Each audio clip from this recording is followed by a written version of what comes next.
Ka office jong I Deputy Commissioner Riboy District menta kasingi ka shitrik ubnai naiwing arhajar arpaway kalapenlong da kajingi kendulang bat kinong yalam jong kiseng sany perthai baper ki badon hapo ka Riboy District ki bakentup ya ki National Party bat kumjuru ya ki Regional Party na kabenta kumno Banyamir jengmut halor ka electoral roll na kabenta ban pentikena ya ki to ki peladap khat parasnem karta bakin penrung kerteng no hapo ka thup jong ki nong shong kari India ki baladon ru ka hok banjit ila ki jong ki nong mikman na ki constituency ki bagi don.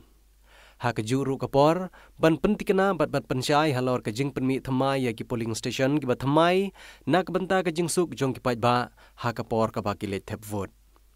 Namar ka jingjit ya ki nong mikman kala jan dei por na kaliang jong ka office jong I Deputy Commissioner ki lakentu ya ki nong yalam jong ki seng sany perthai baper bikin ai ke jing trilang khnang babaro ki kam kin long ki bayaj bain.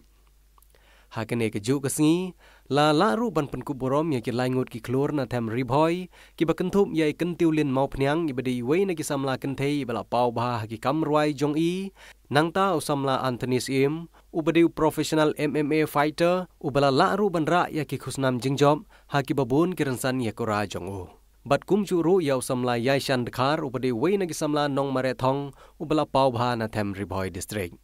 Daga bapen benaru bagi neki laingut ki klur na them Riboy kinlong ki nong raktin halor ka phang ka bakito ki beladap khat prasnem karta bakin penrung kerteng no yelade hapo ka electoral roll kenang bakin la ban yo ya ka hok banjet yela ki jong ki nong mikman badru ban pentikena bagi de ki nong shong bapura jong kari India. You know,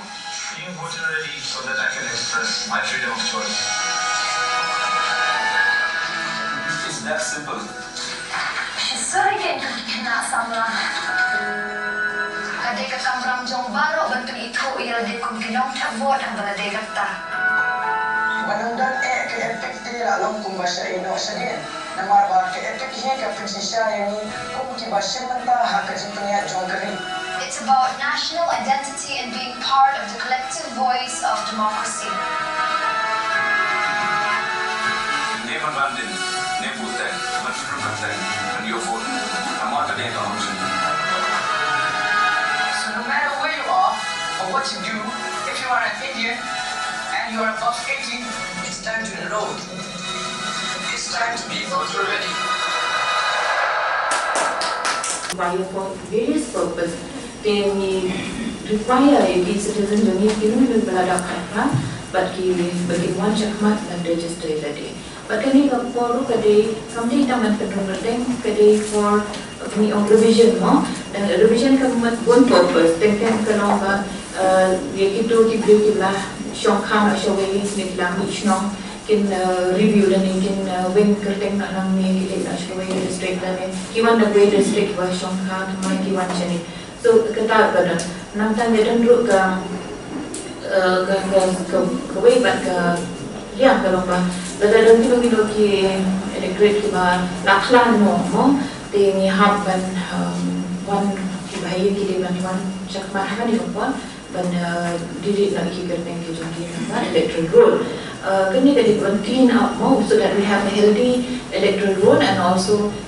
an active one babar ki voters ki de ki active voters te enna ka daw shba ban de ki ba special campaign day ha region we got away today kadang November but after the jauh November haki polling station dikani ganti lang dan political party begini Shenkia ban Wadlam dan pensyur dan ya ki na ki bla day kerta dan macam ban sini kampung dan enroll ya day kata juga perlu dengan request kalau aku kalau ayah nak haju itu agenda nomor 3 Namar ni request baru buat di political party bagian bu ikini booth level agents. So kami kalau ada kapon namar very soon in kadang ki election kalau agenda ki kapon bagian yang create election for 2023. Mereka tu ni nak buat ini polling station tu kami nak create lagi dengan syukur kami nak mau hati nak create kita sedian untuk soalnya ketika existing molas naik ini polling stations ina convert lagi syaka molas naik dongyong ke molas naik dokung moral atau molas naik Tien hapua ka kendai nongpo di na kendaraan kemudian nongpo bi nongpo proper center di dan jirang dan cipra atau umpat hal pihak kejabat muslim salat bem kata silent property bahasa kata umrai umpat kata nongster si ini diberikan kelama yang dimiliki police station Badan Hati konstituensi Dr.